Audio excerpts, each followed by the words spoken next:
د جاهلیت په دور کې ډیر زیات خلک داسې وو چې هغه د بدعاتو سره او د رسوماتو سره مخامخ وو.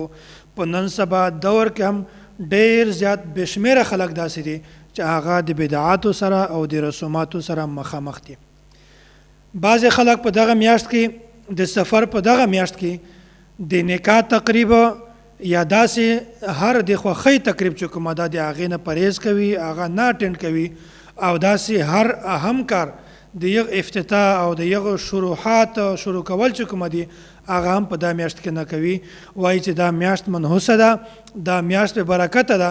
که موږ چېرته په دغه میاشت کې داسې کار وکړو چې هغه د خوښۍ وال وي یا اهم کار افتتاح وکړو، شروع یې وکړو، نو هغه د مونږ کار به بې برکته وي او د مونږ کار به هم منحوس وي.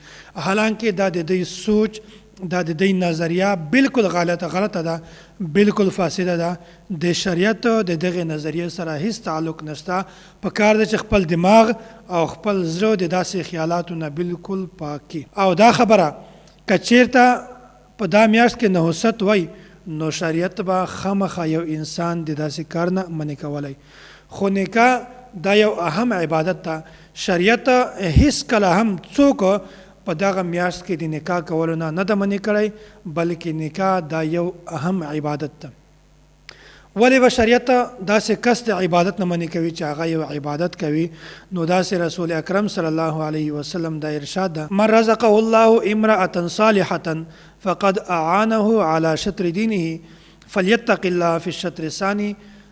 وایي کوم کس ته چې الله تعالی نیکه ښځه ورکړي، بیا د دغه په وجه باندې الله تعالی د دغه کس د نیم دین مدد فرمایي، د نیم دین حفاظت کوي. فلیتق الله فی الشطر الثانی، بیا دته په کار ده چې دا کوم نیم دین باقی د پاتې شوی ده د هغه په باره کې د دی د الله تعالی نه ویریږي. څومره زیات فضیلت رسول اکرم صلی الله علیه وسلم بیان کړی ده. دا یو بل حدیث ته صحیح البخاری کې: من استطاع الباءة فلیتزوج. وایي کوم یو کس چې هغه د حقوق زوجیت د ادا کولو طاقت لري، قدرت لري، فلیتزوج، بیا دته پکار ده چې دی د نکاح وکړي. ځکه فانه اعز للبصر واحسن للفرج، ځکه چې په دې کې د نظر حفاظت هم کیږي او د فرج حفاظت هم کیږي. ځکه چې په دې وجه باندې سړی د بدنظري نه هم بچ کیږي او په دې وجه باندې سړی د زنا نه هم بچ کیږي. څومره زیات اهم عبادت ته. دغه باوجود بیا هم خلک وایي چې دغه میاشت منحوسه ده، په دې میاشت کې نکاح کول دا منحوسه ده. حالانکه دا د دوی سوچ او نظریه بالکل غلطه او باطله ده. رسول اکرم صلی الله علیه وسلم دا بل روایت ته: النکاح من سنتی فمن لم يعمل بسنتي فليس مني. نکاح دا د ما سنت ته، او که څوک د ما په سنت باندې عمل نه وکړي دا سړی د ما د امت نه ده. دغه یو حدیث چې کومه ده دغه سنن ابن ماجه کې نقل شوی ده.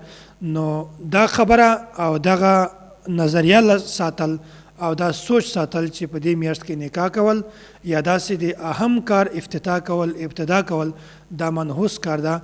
حالانکه د دغه خبرې د شریعت سره هیڅ تعلق نشته. نکاح هر سړی کولی شي، خو هر میاشت کې کولی شي. و میاشت هم داسې نه ده چې په هغه کې شریعت څوک د دغه عبادت نه منع کړي. الله تعالی دې موږ تاسې ټولو ته د دین سمجھ رانصیب